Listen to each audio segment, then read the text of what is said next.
दोस्तों, आज की कहानी है एक राजा के बारे में। तो चलिए शुरू करते हैं। एक बार एक राजा जंगल से जा रहा था, तो उसे एक बाबा दिखाई देते हैं, एक संत दिखाई देते हैं जो झाड़ के नीचे एक पेड़ के नीचे बैठे हुए थे।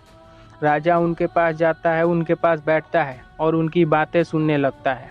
राजा को वो बड़े ही अच्छे लगते हैं और उनकी बातें बहुत ही अच्छी लगती है। तो राजा ने उन्हें आमंत्रण दिया, उन्हें रात के खाने के लिए, कि रात को हमारे घर महल में आइए खाना खाने के लिए। ये बोलकर अपने महल चला जाता है।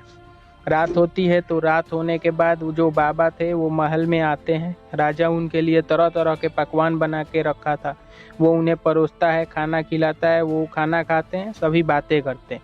बातचीत और खाना खत्म होने के बाद जब बाबा महल से जाने की बारी आती है, तब बाबा उस राजा से बहुत खुश होते हैं और उन्हें खुश होते हुए एक ताबीज़ देते हैं और उससे कहते हैं कि इस ताबीज़ को जब तुम्हारे ऊपर बहुत बड़ी मुसीबत आ जाए, प्रॉब्लम आ जाए, जब तुम्हारे ऊपर चारों तरफ से मुश्किलें आ जाए, जब तुमको लगे कि अब कोई रास्ता नहीं है, तब इस ताबीज़ को खोलना और इसके अंदर तुम्हें एक मंत्र मिलेगा, उसे पढ़ना। तुम्हारी सारी प्रॉब्लम्स जो भी होंगी सब गायब हो जाएंगी, सब ठीक हो जाएगा।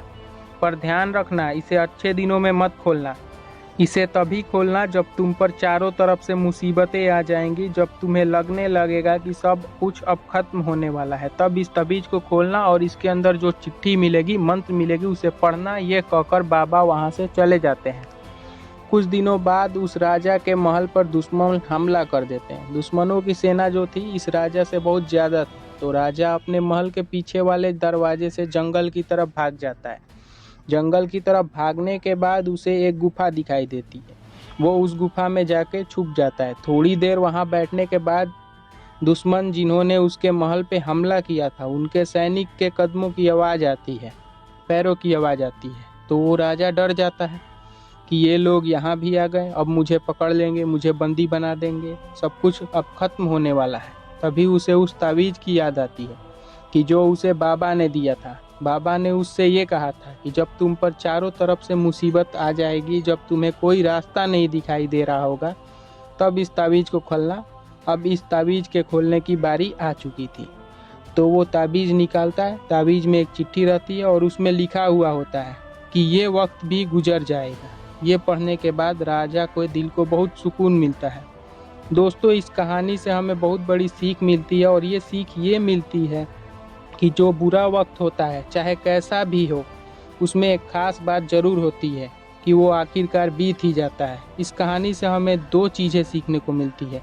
अगर आप पे बुरा वक्त है तो आप सब्र करिए, कैसा भी बुरा वक्त क्यों ना हो, वो आखिरकार बीत ही जाता है, गुजर ही जाता है। तो आपको बुरे वक्त में सब्र करना चाहिए और अच्छे वक्त में अपनी सारी ज़िंदगी खुल के जी लेनी चाहिए, क्योंकि अच्छा वक्त भी थोड़े ही दिनों के लिए रहता है। चाहे अच्छा वक्त हो या फिर बुरा वक्त हो, आखिरकार वो बीत ही जाता है। तो बुरे वक्त में सब्र कीजिए और अच्छे वक्त में खुल कर जी लीजिए। उम्मीद करता हूँ आपको वीडियो में कही गई बातें अच्छी लगी होगी, ये कहानी आपको अच्छी लगी होगी। अगर ये कहानी आपको अच्छी लगी है तो वीडियो को लाइक करें, शेयर करें और अपने दोस्तों के साथ बांटें। और आपके अपने चैनल पी मोटिवेशन को सब्सक्राइब जरूर कीजिए। मैं मिलूँगा आपसे फिर अगली एक और नई कहानी के साथ। तब तक के लिए जय हिंद।